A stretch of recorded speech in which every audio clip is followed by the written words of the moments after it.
Bonjour à tous et bienvenue dans ce briefing des marchés du 20 juillet 2020.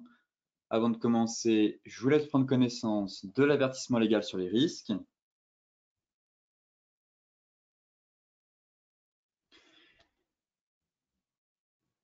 Et tout de suite, focus marché. Étant donné que j'étais absent la semaine dernière durant une semaine, on va donc faire un rapide résumé de la semaine dernière. Et effectivement, les bourses européennes, elles, ont plutôt terminé dans le désordre en fin de semaine. Comme vous le savez, nous avons actuellement le sommet extraordinaire à Bruxelles sur le plan de relance économique de l'Union européenne, incitant bien évidemment les investisseurs à la prudence.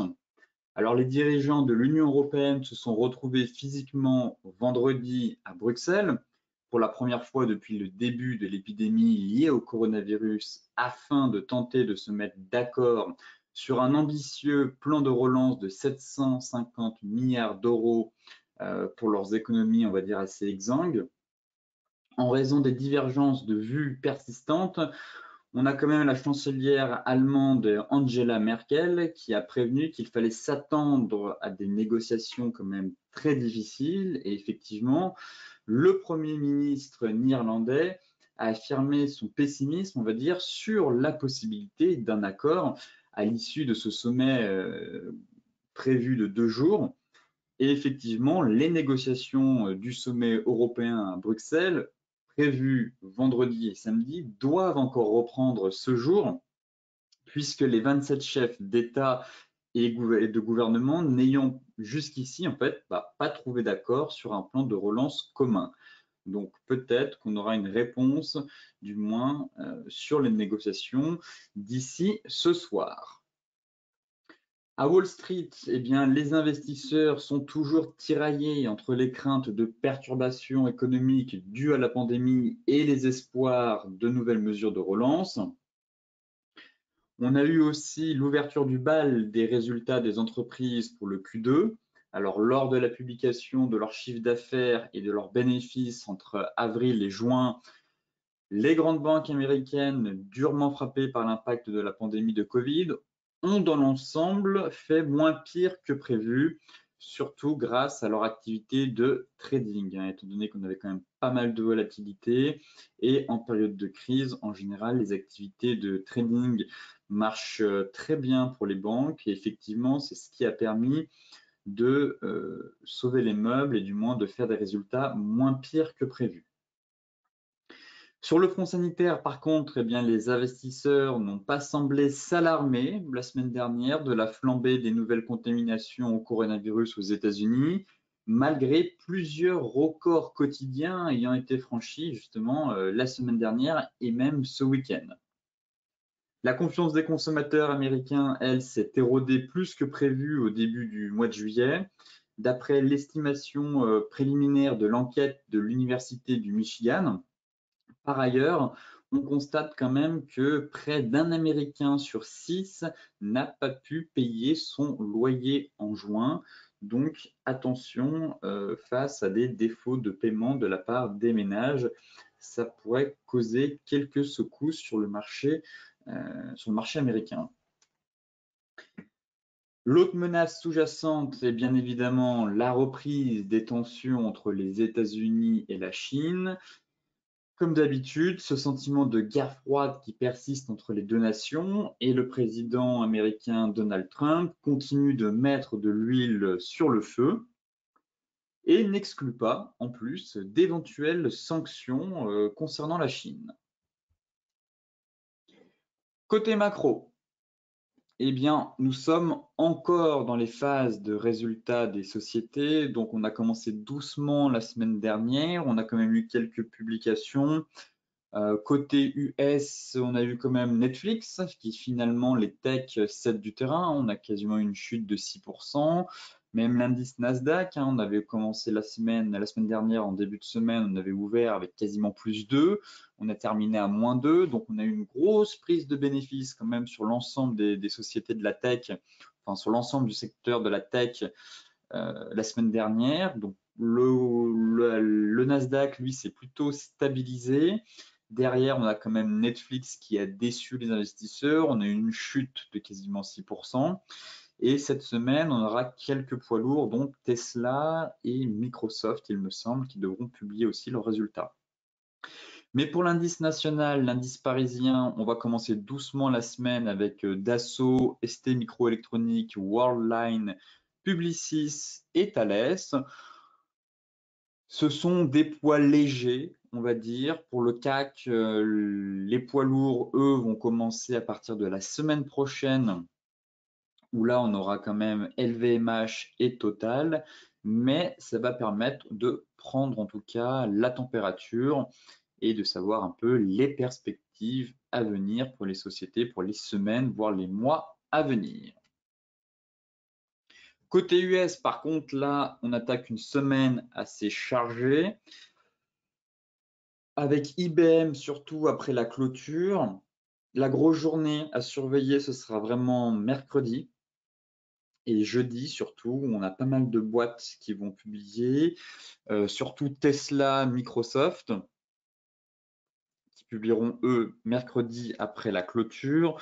On a aussi ATT, American Express vendredi, Verizon, donc ça c'est plutôt des sociétés qui sont dans le Dow Jones et plutôt Microsoft et Tesla, même Twitter pour le Nasdaq. Mais là on a un début de poids lourd.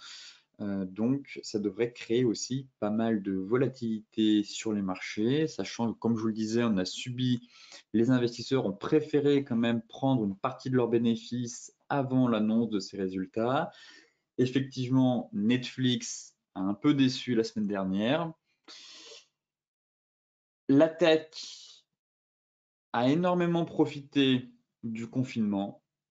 C'était l'un des secteurs qui a le mieux rebondi, si on peut appeler ça un rebond, étant donné qu'on a eu quasiment une hausse de 50% de l'indice. Donc forcément, elles sont attendues au tournant. Et si on a quelques désillusions ou si les investisseurs ont été un peu trop euphoriques, on pourrait avoir un petit sell-off ou une correction de 5-6% sur l'indice. Pour rappel, je vous avais publié là, en fin de semaine dernière un graphique du Nasdaq en vue logarithmique et force est de constater qu'on a vraiment eu une prise de bénéfice la semaine dernière, au contact de la borne haute du canal. Donc cette semaine, encore une fois, les techs seront sur le devant de la scène et ça devrait, enfin du moins les résultats seront bien évidemment l'un des plus gros catalyseurs avec les négociations sur le sommet européen. Tout de suite, on va faire le point sur les indices en commençant par le CAC 40.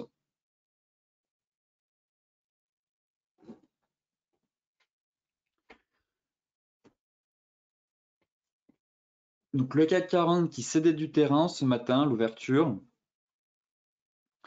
On constate finalement qu'on est venu combler le gap durant la semaine dernière ici, le gap de mercredi, on est quasiment venu le combler. Mais on est dans une grande indécision dans l'ensemble.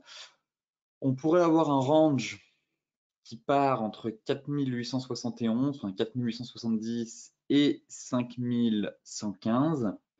Et finalement, on a du mal à tenir les 5050 points. Alors certes, les 5050 points sont un gros niveau qui pour moi permettait au CAC du moins d'aller chercher un peu plus haut, de retourner en direction des 61 hits, voire des 5170, puis 5200 et pourquoi pas 5250 en extension. Mais pour le moment, le marché semble en tout cas attentiste et ne parvient pas, on va dire, à vraiment redécoller pour affirmer la cassure de cette résistance. En tout cas, ici, on est venu faire avec une belle bougie flux un gap au cours de la semaine dernière et derrière, en tout cas, ça semble calé. Est-ce qu'on aurait une évolution à l'intérieur d'un deuxième triangle? Pour rappel, on avait un premier triangle ici, mais il a dysfonctionné sur le CAC 40. Finalement, les 5050, c'est toujours le pivot de la semaine. Pour moi, il n'a pas changé. C'est un niveau qui permettrait bien évidemment d'aller chercher, de retourner en tout cas, de rallier les 5200 et pourquoi pas les 5250. Mais à court terme, en tout cas, on a aussi la possibilité d'avoir finalement un range et on constate qu'on a des bougies qui montrent plutôt de l'indécision plutôt qu'un flux à venir directionnel, du moins acheteur. Actuellement, les investisseurs se tournent vers les dirigeants de l'Union européenne pour ce fameux plan de relance de 750 milliards.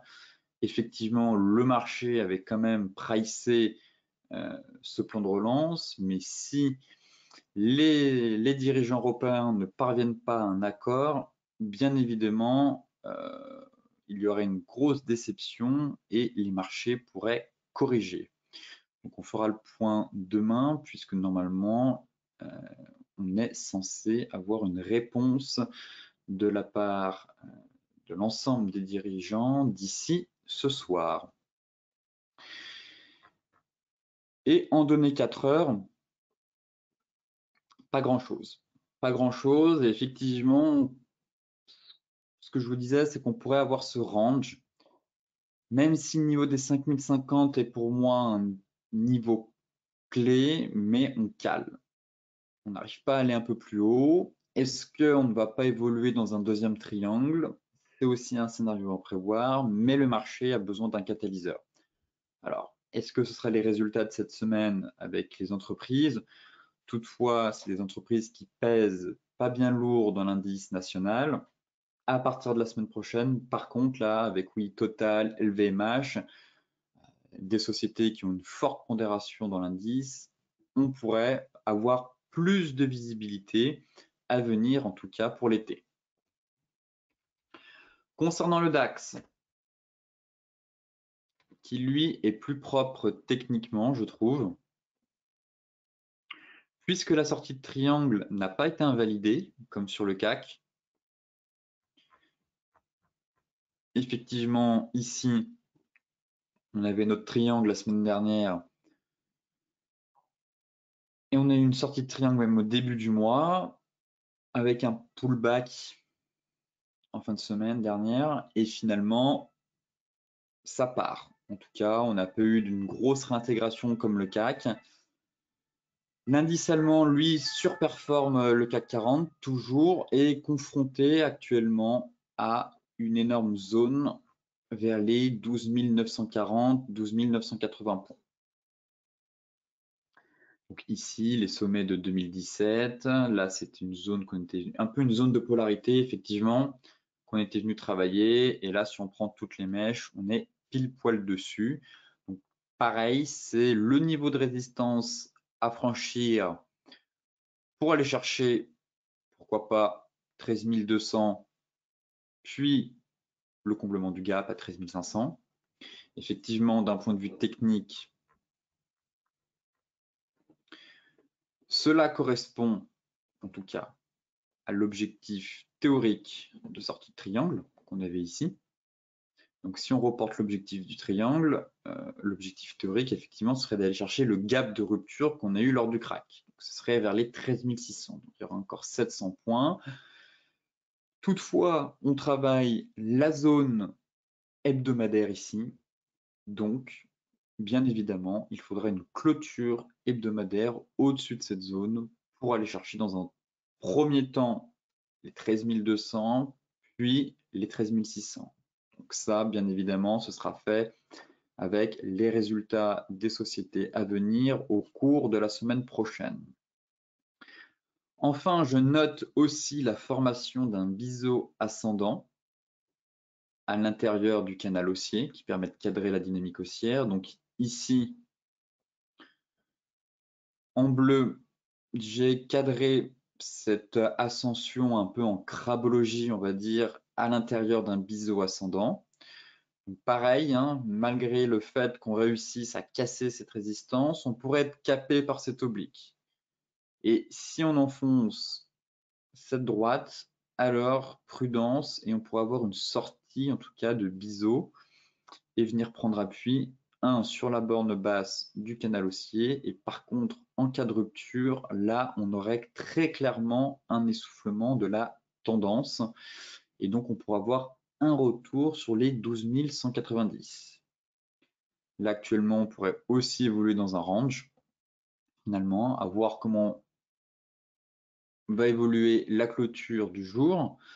Mais pour le moment, on est vraiment sur un niveau clé, en fait, et il n'est pas évident d'anticiper la direction à venir, étant donné que le marché attend quand même beaucoup, que ce soit de la part de l'Union européenne, du moins des dirigeants cet après-midi, ou même des résultats des sociétés, et on se trouve actuellement vraiment à la croisée des chemins, en fait.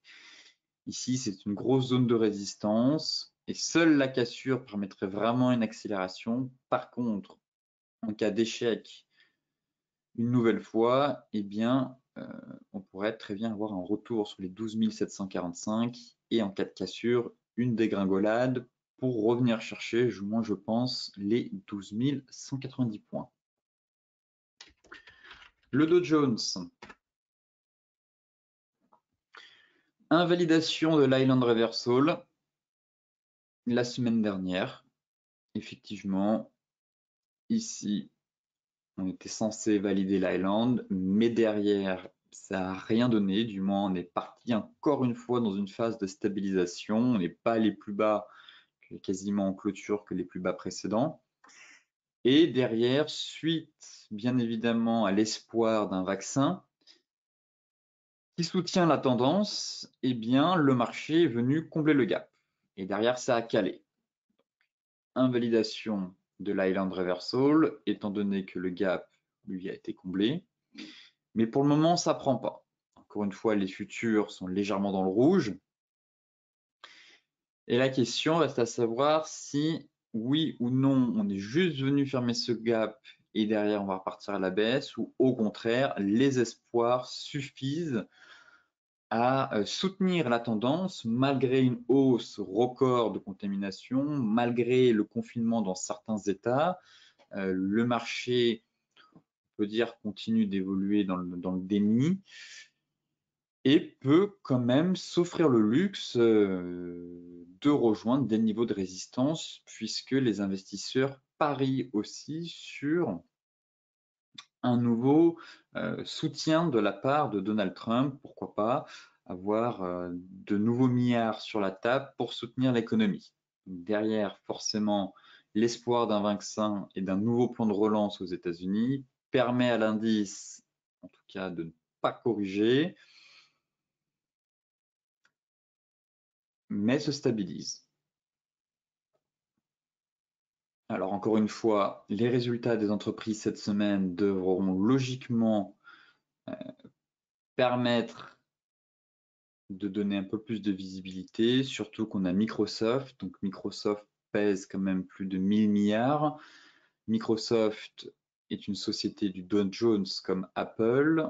Donc attention, effectivement, comme je vous le disais, si les investisseurs ont misé un peu trop d'espoir sur les techs et que finalement ces dernières déçoivent, eh bien, on pourrait assister à une correction en direction des niveaux de support, donc à savoir les 25 390, puis les 25 000 points. Mais là, pour le moment, on serait plutôt dans un range. En hebdomadaire, alors oui, on a réussi à franchir la moyenne mobile 50 qui venait faire obstacle depuis plusieurs semaines. Et là, on s'est quand même arrêté sur une résistance, très clairement. Donc on est sur une belle résistance, voilà, le top de 2018, fin 2018, avril 2019, donc on est sur une belle zone de polarité. Donc pareil que pour le CAC, ce serait vraiment le pivot clé de la semaine à franchir. Le chandelier, lui, bien évidemment, le Dark Cloud Cover ici n'est toujours pas invalidé. Il faudrait que les cours repassent au-dessus des 27 720. Mais, encore une fois, on n'a pas eu une correction, on a plutôt une phase de stabilisation. Donc, à voir cette semaine si on va évoluer dans un range ou au contraire que les indices vont subir des prises de bénéfices avec les résultats à venir. Mais en tout cas, il ne se passe pas grand-chose sur les indices. On est vraiment porté par de l'espoir, hein, l'espoir du vaccin avec Moderna la semaine dernière. Forcément, ça a été le carburant, j'ai envie de dire, de la semaine dernière. Les bancaires ont fait moins pire que prévu, mais ce n'est pas non plus très encourageant. Donc, tout va se jouer cette semaine et à partir de la semaine prochaine, où là, on aura aussi Apple, Boeing qui vont publier. Donc, pour le moment, force est de constater quand même que depuis un mois, on est dans une phase d'indécision et de range. Donc, voyons voir quels vont être les prochains catalyseurs. Pour l'Europe, ce sera bien évidemment les négociations autour du plan de relance. Et pour les États-Unis, ce sera l'évolution de la pandémie, la reprise économique et bien évidemment, à très court terme, les résultats des sociétés. Et en données 4 heures, pour le moment, pareil, pas grand-chose à dire, si ce n'est qu'on évolue dans un range et que techniquement, oui, si on est dans un range, le marché devrait effectuer une rotation complète pour retourner tester les 27 600 points. Toutefois, 26 680 est quand même une grosse résistance hebdomadaire, comme on a pu le voir, et que pour le moment, les futurs évoluent dans le rouge, et donc on devrait ouvrir sous cette résistance qui, pour moi, est le pivot clé de la semaine. Côté Forex, par contre, lui, l'euro-dollar a réalisé une très belle semaine la semaine dernière.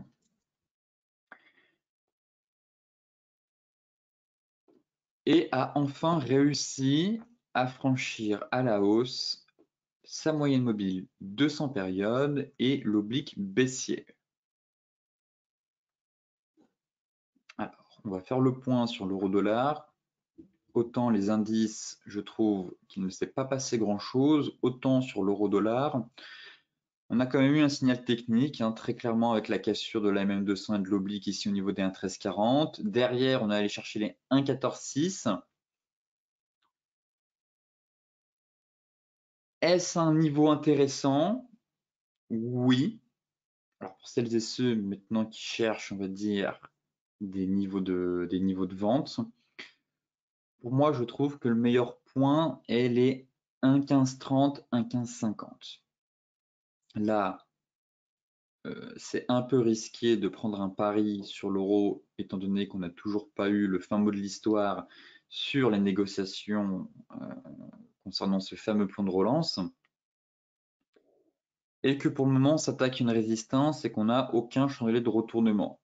Donc, le premier niveau a été atteint, les 1,146. Pour moi, le deuxième niveau, c'est les 1,1530.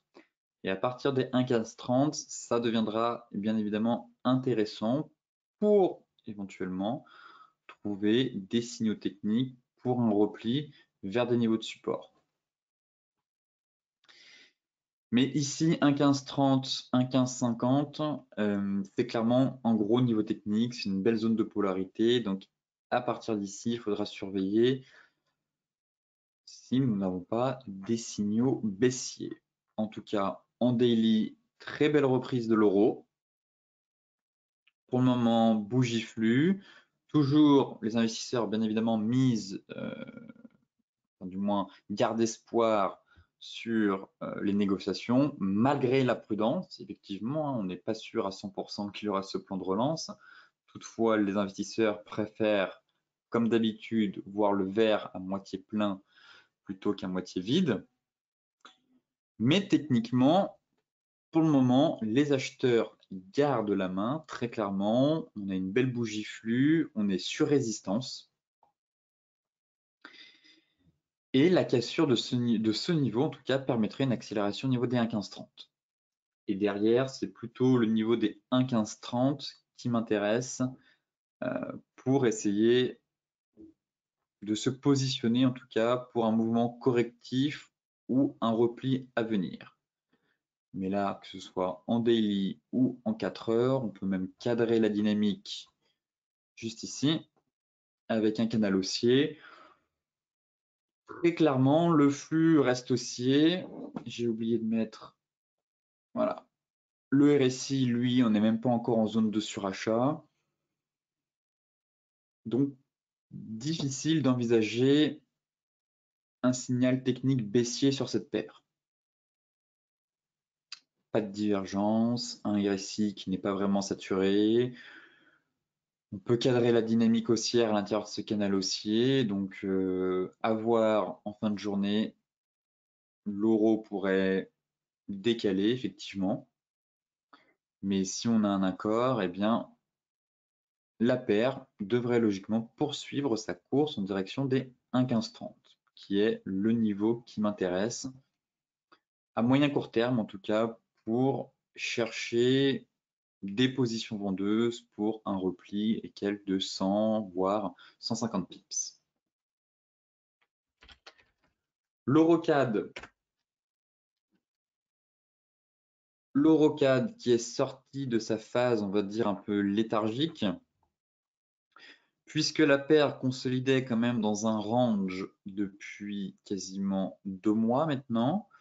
Pareil, la semaine dernière, on a eu un signal technique, pullback, et là on semble repartir en tout cas. Donc le premier niveau qui m'intéresse, c'est les 1,5660, 1,5650. Là on a quand même une belle accumulation de mèches durant le mois de mars, et on a aussi voilà, un top ici qui vient d'être fait. Voilà. Donc on a une belle zone qui correspond environ au 1,5650, 1,5660. Donc le premier niveau à aller chercher, bien évidemment, ce serait de retourner, en tout cas de rallier ce niveau vers les 1,5660. Et derrière, en cas de franchissement, eh bien, on a quand même une oblique de très long terme qui passe par tous les sommets, ici depuis 2009, 2018, et on est venu faire un spike sur mèche, sans toutefois parvenir à une clôture, mais si on prolonge cette droite, effectivement, on a de la place pour aller chercher les 1,57, 90, 1,58. Voici les niveaux à surveiller sur cette paire. Pour le moment, bien sûr, encore une fois, étant donné que ça concerne l'euro, les négociations avec l'Europe vont impacter la paire, logiquement. Mais tant que les prix restent au-dessus de la borne haute du range, eh bien, le flux, lui, reste haussier. Le premier objectif reste les 1,5650. L'objectif théorique, lui, est à 1,5750 de sortie de range. Toutefois, si la dynamique se poursuit, eh bien, la paire pourrait très facilement, en tout cas, aller chercher le seuil psychologique et son oblique situé à 1,58. L'AUD-USD, sortie de triangle aussi pour l'AUD-USD, mais encore une fois, confronté à sa zone de polarité. Juste ici, la zone des 1,70, 1,70,50. Et on est dans un range pour l'instant. Donc certes, on a une sortie de triangle, mais la résistance, encore une fois, fait le job et empêche les prix d'aller plus haut et d'atteindre l'objectif théorique et puis de poursuivre, en tout cas poursuivre leur course en direction des 0,72. Pour l'instant, pareil, à surveiller. L'objectif du triangle peut, lui, n'être atteint que partiellement. Et effectivement, si le marché ne parvient pas à franchir les 0,7020, il faut aussi envisager un range entre 0,7020 et 0,6825. pour le moment, pareil, on constate que depuis un peu plus d'un mois, le marché n'arrive pas à s'extraire de cette zone qui est quand même un gros niveau technique. Donc à surveiller aussi. Et en données 4 heures, bon, pas d'information, pas de divergence, en tout cas information sur la borne haute. Donc, soit on attend la cassure de ce niveau pour accompagner le flux 1 vers l'objectif théorique, 2 vers les 0,72, soit pour les traders de range, eh bien tout simplement attendre la formation d'un chandelier de retournement vers la zone pour initier des positions vendeuses. Concernant les matières premières, le gold, solide, très solide. Le gold continue de briller, j'ai envie de dire. On va se mettre en hebdomadaire. Donc, la cassure de la résistance majeure à 1800 a bien tenu. On a fait un pullback. On a quand même cet oblique qui pourrait venir, en tout cas, freiner la dynamique, freiner la course, mais qui n'est pas un obstacle majeur. On pourrait très bien évoluer en crabologie et continuer à monter, et peut-être que sur une grosse news, avoir une grosse impulsion pour aller chercher directement les 1880, voire 1921 $, soit le plus haut historique. Donc, en hebdomadaire, on a le sentiment qu'on a cette hausse qui peut être freinée par cette oblique, en tout cas. Mais sur toutes les unités de temps, la tendance est haussière. Pour moi, le pivot clé, c'est les 1795. Pourquoi? Parce qu'on a un range de très court terme qui est en train de s'installer sur... Alors, en daily, pas grand-chose à dire. On a atteint l'objectif de sortie de range ici. Donc, l'objectif théorique, lui, a été atteint. Donc, hop, ça, je peux l'enlever. Par contre, nouvelle consolidation à l'intérieur d'un range. Encore une fois, mais surtout en données 4 heures. Donc là, plus pour les traders de range et les traders intraday. Mais on constate très clairement, voilà, et même qu'on a eu la cassure ce matin. Donc, à voir si on prend les mèches ou pas. Si on prend les mèches, voilà, on a un range entre, c'est ça, 1795 et 1815. Encore une fois, si on prend les mèches, effectivement, on a eu, si on ne prend pas les mèches, on a eu un signal technique, et en prenant les mèches, on est pile poil dessus. Donc très clairement, encore une fois, phase de trading range entre ces deux gros niveaux. Et la cassure d'une des deux bornes devrait logiquement donner le tempo pour la suite, étant donné que la dynamique est haussière. Si c'est comme ici, on devrait avoir une sortie par le haut. Toutefois, on n'est pas à l'abri, encore une fois, d'avoir une rotation par le bas et de venir et de chercher plutôt à se positionner sur les 1795 qui correspond à la fois à la borne basse de ce range et aussi à la résistance quand même devenue support, mais la résistance majeure des 1800 qui maintenant fait office de support. Mais encore une fois, techniquement, en cas de sortie par le haut, eh bien, cela donnerait un objectif en direction des 1837. Donc vraiment objectif de court terme. Les 1837, pour moi, ce n'est pas un gros niveau. Plutôt pour des traders de court terme, ça leur permet de leur donner des horizons. Mais pour moi, le niveau majeur à aller chercher, c'est les 1880. Voilà. Ça, c'est un gros niveau swing.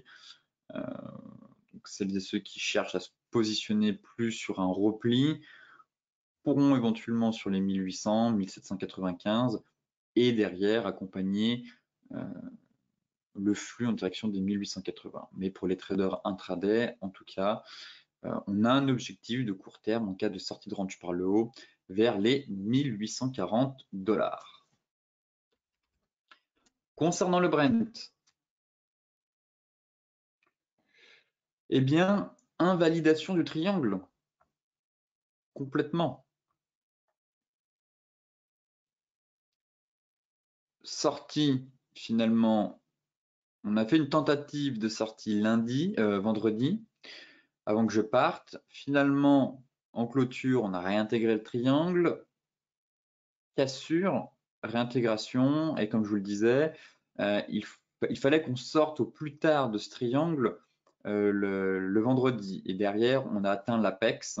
Et donc là, très clairement, il n'y a plus de triangle, même si là, on a le sentiment que ça sort plus par le bas, mais d'un point de vue technique, ce triangle n'est pas bon du tout.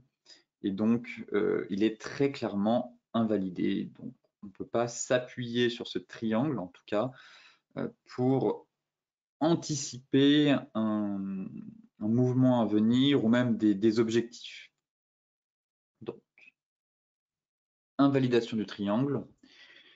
Et pareil, on a toujours le sentiment très clairement d'une phase d'indécision, hein. Ici, on avait quand même des bougies qui avaient du corps, et là, on a le sentiment d'avoir un rounding top. Vous voyez, c'est un sommet arrondi qu'on est en train de faire ici. Et puis, les bougies ont de moins en moins de corps, commencent à se tasser, et on a du mal à aller plus haut. Effectivement, la résurgence de Covid un peu partout dans le monde fait naître des craintes sur la demande à venir. Et, et donc, les prix pourraient, du moins le pétrole, pourrait subir une correction si la demande n'est pas au rendez-vous. Et là, encore une fois, difficile de mettre en place une stratégie de moyen long terme. Le sentiment que ça cale quand même, qu'on fait ce qu'on appelle une figure chartiste plus en rounding top ici, mais on est vraiment dans une phase d'indécision et prisonnier entre les 44,50 et les 41,50. Et seule la cassure de ces deux niveaux permettrait d'avoir plus de visibilité en tout cas sur le secteur pétrolier. En hebdo, on voit très clairement que les bougies n'ont pas de corps depuis 3 semaines et que le marché semble attentiste, encore une fois. Alors certes, on a toujours le gap à venir combler, le RSI qui lui travaille et surfe toujours sur le niveau des 50, mais n'arrive pas non plus à casser ce niveau. Donc, force est de constater qu'on est vraiment dans une phase un peu léthargique, j'ai envie de dire, un peu comme sur le BTC, et qu'il est difficile d'établir un scénario, en tout cas swing, pour les jours à venir. Pour moi, les deux gros niveaux n'ont pas changé. Tant qu'on est prisonnier entre les 44,5 et les 41,5, il faut s'attendre à une phase d'indécision et de trading range un peu larvé entre ces deux niveaux, et seule la cassure de ces deux niveaux permettrait d'avoir un peu plus de visibilité pour les jours à venir, voire les semaines. Le light, même combat et même constat, toujours prisonnier entre les 37,75 et les 42,2. Donc pour les traders intraday, peut-être que vous arrivez à faire une stratégie de ping-pong un peu entre ces deux bornes, mais pour les traders swing, le marché pétrolier n'est pas le marché où se passe l'action. Et en trading, il faut aller là où se passe l'action. Et actuellement, sur l'euro-dollar, il y a eu de l'action. Sur les indices, pas vraiment. Et sur le marché pétrolier, il se passe absolument rien depuis maintenant 2-3 semaines. Pareil sur les cryptos. Mais en tout cas, difficile encore une fois d'établir des prévisions étant donné qu'on a un marché qui est complètement mou. Et là, on va avoir bientôt l'alignement MM200 sur la zone de résistance et MM50 sur la zone de support. Donc très clairement, on arrive, ça va se compresser petit à petit. La moyenne mobile 50 va remonter, elle va descendre. Donc au bout d'un moment, il va y avoir forcément un mouvement qui va se prendre, qui va se mettre en place dans l'une ou l'autre des directions. Mais ici, c'est un marché de range, c'est un marché pour les traders, j'ai envie de dire peut-être intraday, qui arrivent à prendre quelques centimes de dollars sur ce marché-là. Mais pour les traders en swing, pas évident. Encore une fois, il faudra attendre la cassure de la M50, de la M50 ou de la M200, accompagné bien évidemment du niveau de résistance ou de support. Et encore une fois, le sentiment aussi qu'on fait un sommet assez arrondi ici, donc un rounding top. Et logiquement, c'est un peu une figure de retournement, donc à voir ce que ça va donner, mais ça cale. Ça permet de dégonfler l'indicateur RSI, mais très clairement, depuis le 5 juin, quasiment, on est dans une phase d'indécision sur le pétrole. Il se passe pas grand-chose. Alors oui, ici, on avait eu une phase ascensionnelle et fulgurante. On est quand même, on est monté vite, très haut, je trouve, et depuis, plus rien, dans l'attente d'un catalyseur, ou peut-être que si finalement la demande ne repart pas aussi vite que prévu et que les prochains chiffres, en tout cas sur les stocks ou même sur la demande de pétrole, ne sont pas au rendez-vous, eh bien, les investisseurs pourraient commencer à initier pareil des positions short sur le pétrole. Et en données 4 heures, est-ce qu'on a un peu plus d'informations? Mais non, pas grand-chose. On avait ce canal. Mais on est plutôt, encore une fois, dans une phase de range. Et il se passe absolument rien. Donc pour moi, les deux niveaux à surveiller, ce sera la sortie, soit par le haut des 42,2, soit par le bas de la zone trimestrielle vers les 38. Et pour le moment, c'est clairement pas un marché où il se passe de l'action. À voir si on n'a pas une bougie flux daily qui se met en place peut-être dans les jours à venir. Éventuellement, si on a une grosse bougie avec du corps, un avalement, peut-être que là, on aura éventuellement un premier signal technique, mais pour l'instant, il va falloir prendre son mal en patience, j'ai envie de dire, et attendre des signaux techniques. Pour terminer ce briefing des marchés, on va s'intéresser quand même à la crypto-monnaie Bitcoin. Et il se passe pas grand-chose aussi sur le BTC finalement. Alors certes, on a quand même des investisseurs qui sont en vacances, donc il y a un peu moins de volatilité du moins. Alors on va dire pas de volatilité, parce que la volatilité est quand même assez élevée sur les marchés, mais des volumes. Toutefois, on a quand même eu quelques accidents durant l'été, je pense en 2015 avec la crise chinoise. Donc là, pareil, ce n'est pas parce que pas mal d'investisseurs ne sont pas présents sur les marchés qu'il va rien se passer durant l'été. Bien au contraire, on a quand même des résultats d'entreprise, on est quand même en pleine crise du Covid, et le passé nous a déjà montré, du moins l'histoire nous a déjà montré que malgré l'absence de certains investisseurs durant l'été, on pouvait avoir quand même quelques secousses et parfois des corrections quand même assez importantes, comme ça a été le cas en 2015. Concernant le BTC, comme vous le savez, la semaine dernière, on a eu un super hack sur Twitter de la part de hackers qui ont hacké, on va dire, le compte de Elon Musk, de Jeff Bezos, de Bill Gates, donc des célébrités, on va dire, des personnes assez suivies sur les réseaux, incitant à faire un virement de BTC pour espérer doubler leur mise. Bien évidemment, c'était une escroquerie. Mais derrière, le BTC a finalement bien tenu, je trouve. Après, mettre tout sur le dos de la crypto n'avait pas vraiment de sens, étant donné que certes, c'est un hack qui a eu lieu sur Twitter, donc au contraire, l'action Twitter, elle a un peu chuté en bourse, mais le BTC, lui, légèrement corrigé, j'ai envie de dire, mais finalement, ça n'impacte pas trop le BTC. Et ça ne remet pas en question, j'ai envie de dire, la technologie blockchain ou même la sécurité. Ça n'a vraiment rien à voir avec, ça aurait pu être une autre crypto-monnaie, ça aurait pu être une autre arnaque, sans avoir de lien avec la crypto-monnaie. Alors certes, ça fait un peu un effet ricochet et ça peut endommager l'image du BTC, mais Encore une fois, ça n'a pas engendré une baisse de 5-6% sur la crypto, puisque finalement, certes, c'est en lien avec les crypto-monnaies, du moins le Bitcoin, mais derrière, ça ne remet pas en cause la technologie et la blockchain. Toutefois, nous sommes au même point de départ que la semaine dernière. Il ne se passe pas grand-chose sur la crypto. En tout cas, on est toujours enfermé dans ce range de long terme, enfin de moyen terme maintenant. Toujours compris entre 10 000 $ et 8 600, 8 700. Encore une fois,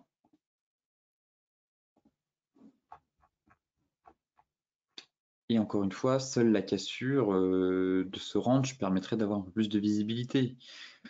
Là, très clairement, depuis la semaine dernière, il se passe absolument rien sur la crypto. On est vraiment, on n'a aucun signe de vie, très clairement, malgré le hack Twitter. Il me semble que c'était là, on a eu une légère baisse, mais finalement, c'était insignifiant. Mais le marché, c'est pas suffisant à faire trembler le marché des cryptos pour l'instant, et tant mieux, j'ai envie de dire.